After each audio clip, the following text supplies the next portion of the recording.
여기는 뭐냐면 바로 한인이주를 150주년을 기념하기 위해서 세운 한인이주 기념비고, 조 한글이 사실은 2020년에 붙었어요. 한인이주의 역사 사실은 1860년으로 올라가야 됩니다. 블라디보스톡, 이곳 연해주는 원래는 러시아 땅이 아니었어요. 원래 누구 땅이었게요? 중국 땅이었어요. 청나라 땅이었어요. 1860년에 무슨 일이 있었냐면 영국과 중국이, 청나라가 전쟁을 했습니다. 아편전쟁. 아편전쟁이 끝났어. 누구의 승리로 끝났죠? 영국의 승리로 끝났습니다. 영국의 승리를 끝나고 나서 전쟁이 끝나면 그 다음에 따라오는 게 뭐죠? 다 돈 얘기예요. 돈 얘기. 전쟁 배상을 요구하게 됩니다. 그러면서 맺은 조약이 베이징 조약이고, 영국이 받은 게 뭐였죠? 홍콩하고. 정답. 와, 오늘 뭐 거의 만점이신데요. 홍콩하고 구룡반도를 받게 되죠. 그 베이징 조약을 중개한 나라가 있어요. 영국과 중국의 전쟁 배상 협상을, 극동에서의 영향력 행사를 점점 늘리고 있던 러시아가 두 나라 간에, 우리는 극동에도, 아시아에도 있고 유럽에도 있으니 너희들의 의견을 잘 조율해 줄게 라면서 러시아가 그 조약을 체결하면서 홍콩의 반환 조건을 러시아가 넣어줘요. 그걸 중재한 게 러시아고, 러시아는 자, 중개 수수료 내놔. 뭘 받았을까요? 연해주를 받았어요. 영구히 할양한다라고 조항을 넣어버립니다. 지들은 반환하라고 써놓고, 영국에게는. 그리고 자기들은 영구히 할양한다. 자, 이 조약이 1997년에도 유효해서 홍콩이 중국으로 넘어갔죠. 이것도 뭐, 이건 그러면 영원히 안 깨지는 조약이에요. 중국이 돌려줘야 돼. 만약 그 조약 깨고 싶고, 연해주를 찾고 싶으면 홍콩을 영국에 돌려줘야 돼요. 100년 후를 바라봤던 것 같아요. 외교가 이렇게 중요합니다. 러시아는 피를 단 한 방울도 흘리지 않고 이 땅을 뺏었어요. 중국으로부터. 외교가 너무나 중요한 거죠. 그러니까 전쟁하지 않고도 이 땅을 뺏었고, 러시아는 드디어 태평양으로 나가는 얼지 않는 항구를 받게 됩니다. 지도 많이 보셨죠? 나머지 북극이에요. 다 바다가 싹 다 얼어붙어요. 여기도 얼어요. 여기도 얼어. 3월까지 다 얼어 있었어요. 부동항 아니에요? 금강만만 부동항이에요. 우리가 배가 들어왔던 저기는 부동항이고, 여긴 꽁꽁 얼어붙어서 저 건너편 육지까지 건너갑니다. 옛날에 한인들이 달구지 끌고 넘어왔어요. 바다를 건너서. 왜냐면 돌아와야 돼. 우스리스크까지 돌아오는 게 약 한 200km 정도 되거든요. 여기까지 들어오려면. 여기는 직선으로 얼마 안 걸려요. 심지어 바닷길도 있었고, 당시에도. 러시아는 쾌제를 불렀고 여기를 개발하려고 그러는데, 자, 이제 러시아 사람들한테 자, 이제 넘어오세요, 동쪽으로. 그러면 가겠습니까? 여기 아무것도 없는데, 여기 봉금 지역이었어요. 청나라는 여기가 만주족들의 시작이었기 때문에 여기를 사람들 못 살게 했어요. 그러니까 완전 원주민들만 있었어요. 청나라 사람들은 여기 와서 살지 않습니다. 못 살게 해요. 그래서 여기 텅텅 비어 있었어요. 땅도 너무 비옥해. 그래서 러시아인들이 넘어오지 않으니까 한인들이 넘어와서 사는 거를 발견했는데 그냥 놔둬요. 그게 1864년입니다. 그래서 한인이주의 원년을 1864년으로 보고, 지금도 그 기록이 모스크바 국경수비대에 남아있어요. 모스크바 국경수비대가 한인 가족을 발견한 거예요. 순찰을 돌다가, 야, 니네 뭐야? 저는 뭐 한국 사람입니다. 까레 있지, 그 까리 안 까고요. 여기 넘어왔고요. 그래? 야, 잠깐만 있어봐. 보고서를 막 써가지고 모스크바로 타전했어요. 근데 모스크바에서 답변이 온 거야. 야, 걔네 보호해줘. 돈도 줘. 물어봤어요. 가서 촌장한테. 그럼 뭐 원하는 게 뭐예요? 했더니 경비병력을 좀 세워주세요. 왜냐면 마적단이 출몰한다. 도적대가 출몰한다. 그래서 경비 초소를 세우고 러시아가 보호해주기 시작합니다. 한인 마을들이 그러면서 계속 생겨나요. 모든 러시아군이 거기에 초소를 세웁니다. 그리고 돈을 지원해줘요. 정착금을. 그리고 세금을 면제합니다. 그러면서 함경도에 대기근이 발생해요. 그때 사람들이 이곳으로 많이 넘어옵니다. 그게 1860년대 말이에요. 어떤 소문이 들렸을까요? 여긴 지상 낙원이야. 세금이 없대. 돈도 준대. 세상에 그런 유토피아가 어디 있어요. 그래서 한인들이 엄청 넘어오게 되고 달그지 끌고, 왜냐면 한 일주일이면 와요. 여기 걸어서 천천히 와도. 그러면서 엄청난 한인들이 이곳으로 유입되고, 러시아는 이들을 이용해서 마을도 만들고 농사도 짓고, 그래서 사람들이 모이니 도로 닦아야죠. 사람들이 모이니 집 지어야죠. 그 사람 모이면 또 뭐예요? 장사하죠. 뭐 먹을 것도 팔아야 되고 어업도 하죠. 도시가 형성되기 시작해요. 그래서 요 비석 왼쪽에 보시면 작은 비석이 있죠. 1864년부터 1941년까지 길의 이름이 현재는 빠그라니치나야라는 길 이름인데 41년도까지는 까레이스키 올리자였다라는 걸 표시해 준 거예요. 이게 뭔 말이냐면 한인거리였다. 그 길이 어디냐? 뒤를 돌아보시면 지금 자동차에서 있는 이 거리가 1941년까지는 한인거리 개청리라고 하는 마을이에요. 지금 여러분들이 발 딛고 서 있는 이곳이 바로 한인마을이었습니다. 여기가 아니고 우리 주무신 데 있죠? 네. 거기가 위턱마을이라고 불러요. 거기가 언덕이잖아요. 위턱마을, 여기가 아래턱이었습니다. 그래서 개청리의 위턱, 아래턱. 네. 그래서 저 위부터 해가지고 여기까지 요 길을 건너가면 여기는 중국인 지역, 여기는 한인 지역, 여기도 한인 지역. 지금 디나모라고 써있는 이 경기장은 당시에 시장이었어요. 왜냐면 바로 항구죠. 물고기 잡아가서 바로 팔아야 되죠. 그래서 항구였고, 제가 지금 사진을 보내드렸는데 카톡에. 그래서 한인들이 이곳에 와서 시장에서 장사도 하고 마을도 만들고 자 살게 됩니다. 1911년에 어떤 사건이 발生합니다. 러시아 정부에서, 그러니까 연해주 주정부에서 발표를 갑자기 해요. 한인들 마을에서 전염병이 돌 위험이 있기 때문에 여기를 소개시킨다는 이제 공고를 내립니다. 한인들 마을은 관계시설도 없고 뭐 수도도 제대로 안 돼 있기 때문에 이제 전염병 위험성이 너무 높다. 이들을 강제로 이주시킨다. 어디로? 신안촌으로. 여기 3.2km 떨어진 곳이에요. 그래서 이곳에 살던 한인들이 다 이동하게 됩니다. 이건 표면적 이유였고, 실제로는 이제 귀족들이 와서 이제 집들을 막 좋은 집들을 막 짓기 시작했어요. 눈앞에 보이는 한인 마을이 얼마나 눈엣 가시처럼 보여요. 그리고 여기가 시내 중심이잖아요. 뺏고 싶지 않을까요? 뺏고 싶겠죠. 그래서 한인 개청리 마을을 싹 밀어버립니다. 그래서 한인 마을은 사실은 철거돼서 다 없어졌고요. 그리고 나서 신안촌으로 이동하게 돼요. 신안촌은 들어봤는데, 신안촌은 사실 시간적 개념이잖아요.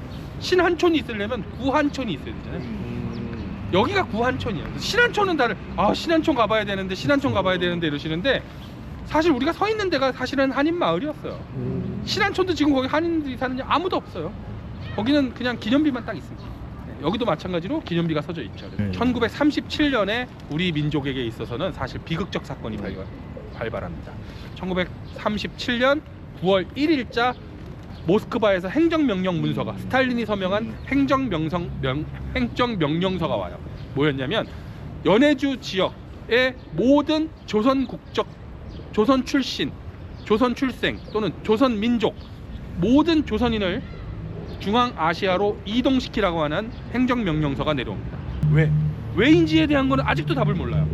9월 1일날 시작된 강제이주가 10월 25일날 55일간 종료합니다. 그러니까 37년도에는 그 17만 명이 어떻게 이동했냐면, 원래는 모스크바에서 내려온 연해주 교통인민위원회에 내려온 차량 준비에 관한 명령서에는 한 칸에, 그러니까 한 양이라 그러죠. 기차는 한 양에 4가족을 태울 수 있게 화장실, 그다음에 취사시설들을 준비하라고 내려왔어요. 모든 건 서류일 뿐이에요. 서류상으로만. 실제로 열차가 온 건 가축 수송용 열차였습니다. 동물의 분뇨가 쌓여있는 가축 수송용 열차가 왔고, 그 열차에 사람들을 태우기 시작합니다. 생존하셨던 할머니들 이제 거의 다 돌아가셨어요. 많이 돌아가셨는데, 왜냐면 이미 이제 한 거의 100년 조금 모자른 100년 조금 모자른 시간이 흘렀기 때문에 많이들 돌아가셨고, 저도 이제 한 7년 전에 이제 그런 이제 생존하셨던 분한테 들었는데, 유찬이만한 나이였대요, 본인이. 사시는 얘기가 자기는 너무 좋으셨다는 거예요. 떠나는 날, 지금 기억이. 왜 좋으셨어요? 그랬더니, 아니 생각을 해봐라. 잘 기차 한 번도 못 타봤는데 기차, 유찬이 보고 기차 타자! 하면 유찬이 신날까? 안 신날까? 그렇죠. 6, 7살. 신나겠죠. 그리고 짐을 못 가져가게 해요. 그러면 어떤 옷을 입고 갈까요, 사람들? 제일 좋은 옷. 가지고 있는 옷 중에 제일 좋은 옷. 뭐 지금이야 이제 기능성 옷을 입겠지만 당신은 다 버려야 돼요. 아무것도 못 가져가. 왜 못 가져가게 했을까? 55일간 이동시키려니 짐 같은 걸 실을 지금 여유 공간도 없는 거예요. 차량도 없고. 그리고 약속을 해요. 소비에트가 뭐라 그랬냐면, 모든 게 다 있다 거기 가면.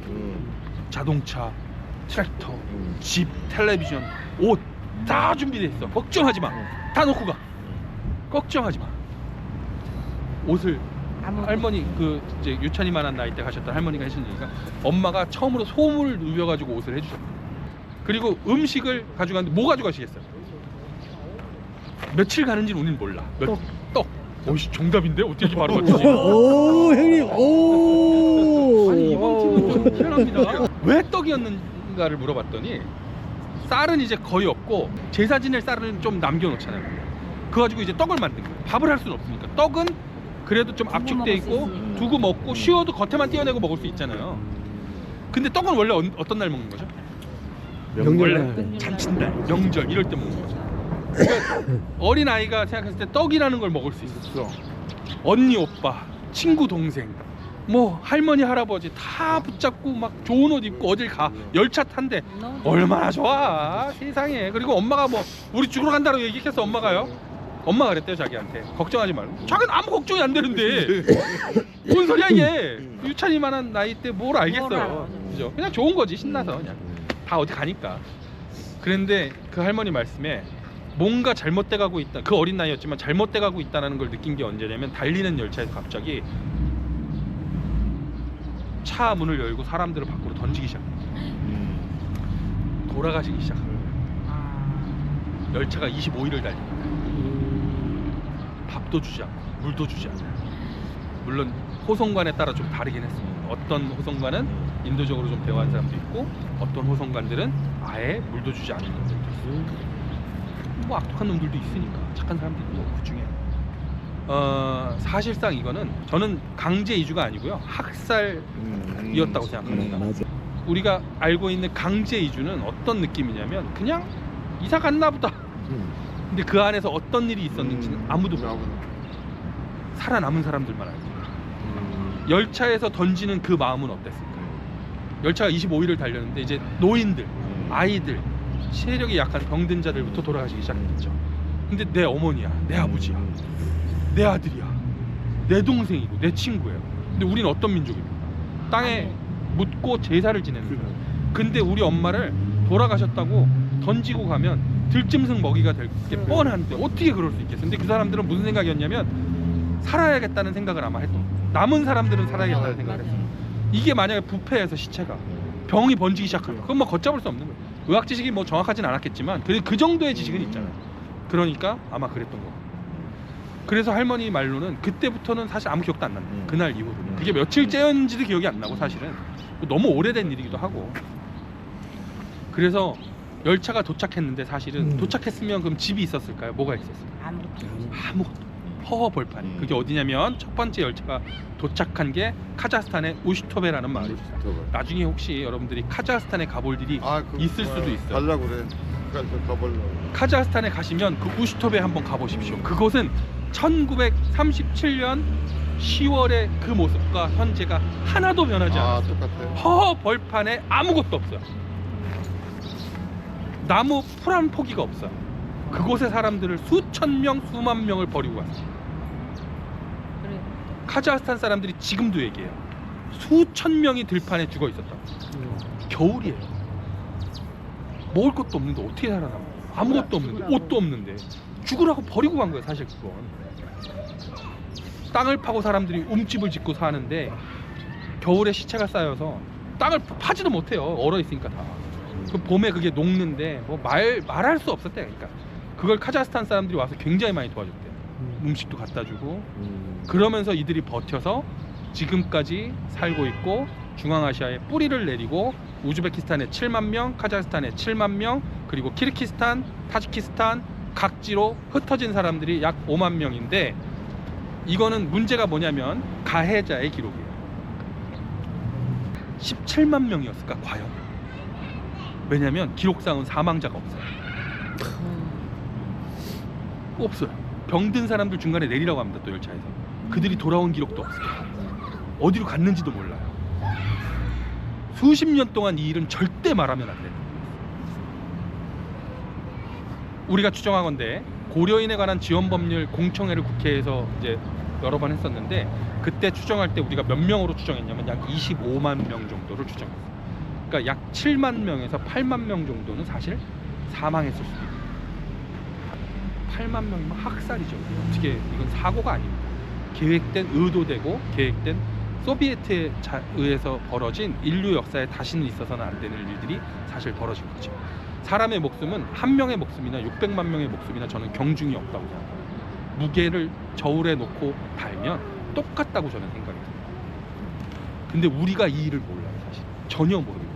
그냥 강제이주 당했구나. 근데 이런 일은 우리가 힘이 없으면 언제든지 또 벌어질 수 있는 일인데 우리가 배우지 않고 연구하지 않으면 사실 그냥 뭐 흐지부지 넘어가는 거죠. 그래서 고려인을 동정할 필요는 없어요.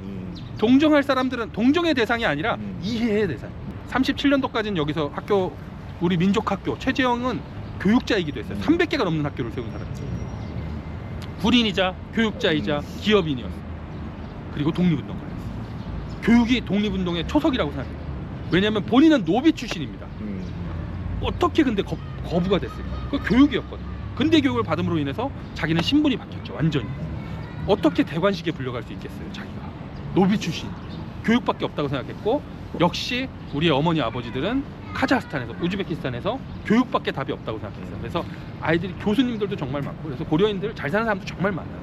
하지만 영원한 이방인이다. 러시아 사회는 소수민족이 정말 많지만 결국 백인들 사회예요. 그렇지.